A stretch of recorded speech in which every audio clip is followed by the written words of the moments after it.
Mr. Ellington, the pleasure is all ours, whatever you may thank say. you very much. I must Good to say see you're you. indeed a very, very...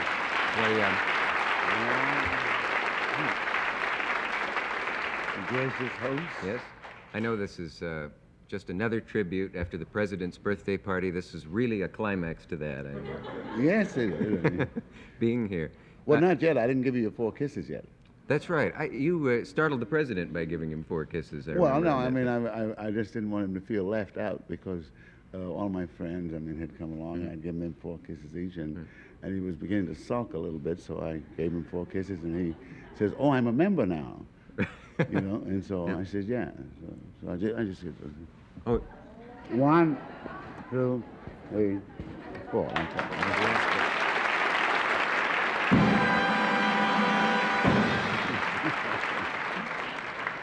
But do you respect me? I don't understand the. Is there any symbolism to 4 kisses? Well, yeah, 1 for each cheek. Oh, I see. Well, I'm glad we got to the bottom of that. Well, no. They think we rehearsed this stuff. No, it's a sort of a grandmother's kiss, Mm-hmm. Yeah, it is. Grandmothers always kiss that way, For each cheek. Let's move on. Sarah, that night at the White House, Mr. Nixon not only played the piano, but I read that Mr. Agnew sat down and played Sophisticated Lady and surprised everyone. Yeah. We had a lot of great musicians that night. Who? Is it fair to ask you whether the president or the vice president's music swung more, one or the other? Swung? Well, let's see. Well, they were. Well, swing is a sort of a word that involves togetherness. Mm-hmm. And I don't know whether you can swing alone. It's hard for an individual to swing, is it? And they were both playing solos. True. Very diplomatic. No. I read that you write plays, and that very few people know this, and that no one is ever allowed to read them. Nobody allowed. Oh, sure, they've read them. A lot of people read them. Oh, have they read them? Who gets? Well, a lot. No, they've never been performed. Actually, I did one show in Chicago, which was done in 1963. Yeah. Yeah. And but that was a review. Mm-hmm. Social significance review. But I've got some other things that are very good. And I'm sorry. I keep myself so wrapped up with jazz bands and all that sort of thing, How do you find time to compose? I read about the way that you live over the years. You've just constantly going from one city to the next, and tomorrow night you're probably in Elkhart, Nevada, and you're at the White House. Well, that's all right if you're lucky. You like to keep moving. No, it's Elko. Is it Elko? You would know. Yeah, Elko. How much formal training have you had in composing? Music? Where did you learn to compose? Well, I had very formal training. Well, I had, when I was a child, I had piano lessons like all kids did, you did, and everybody, but I was busy playing baseball. I never got to, my mother used to play for more lessons than I actually took. She paid for more. Mm-hmm. And then when I was about 13, I think I started listening to the guys around there, who were very great piano players at that time. And this is the thing that drew me into it. I couldn't stay away from it. Mm-hmm. And I had to learn to play something myself, and so I taught myself a little bit.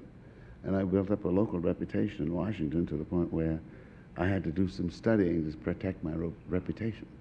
You did? Yeah. Do you find that they often write about influences on you that aren't actually influences on you, if you know what I mean? The critics are always saying that you've been influenced by certain people. Well, everybody, I think, is influenced by somebody. I mean, if you're not influenced by anybody, where does it come from? I had the good fortune of having so many great people before me there that along during the time, and like Willie LeLion, James P. Johnson, Fats Waller, and William Marion Cook. Who was a great man. He came from Europe. He had most of his career in Europe, and he came back here. And I used to ask him questions, and this was it. He would insist upon me going to the conservatory, and I said, well, they don't teach what I want to learn in the conservatory. So I'd ask him another question, where do you put the third, and so forth and so on, in this particular case, and the distribution of that. And that was it. That's your training. Yeah, but he was a very high-powered man. Yeah.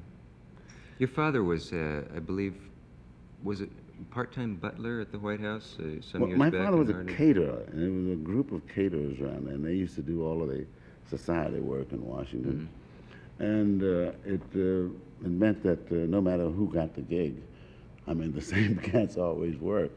And it meant that there was always a top man in every department because all were caterers, and whoever got the gig, they just worked, and one ensured the other, and so on. You suppose your father ever imagined that you would be the guest of honor at the White House? I don't think there's been a tribute like that to an American musician in years. Did you think about that the night you were there? No, I didn't. That's refreshing. What was I going to ask you? There was something I especially wanted to... sophisticated lady, supposed to have that incredibly fiendishly tough bridge. Was that intentional? Why is that so rough and so hard for musicians to play? Oh, it's not hard for musicians, I don't think. It's, well, Sophisticated Lady, I probably took longer to write that than any other tune I ever wrote because I debated for about a month as to which way to go when I got to the bridge. You know, and I said, well, I go this way, I go that way, and you know how you debate with yourself. I was in Chicago at the time, and finally I decided to do it that way. Yeah. Probably in an emergency and had to be recorded the next day, otherwise I'd still be debating. You know. You're supposed to be, one of your vices is supposed to be ice cream. Is this still true? Oh, yes. You see, I was raised on that very rich ice cream down there in Washington. As I said, people were caterers. And I get, like, a very good thing for anybody who wants to try it is to take some chocolate, strawberry, vanilla, and coffee ice cream, you know, like big dish, and pour a can of pears on top of it. And have this every night before you go to bed. You know. Don't do it now in the audience. We have to take a break. We'll be right back. Oh, wait a minute. Let's see how one woman cleared up her problem.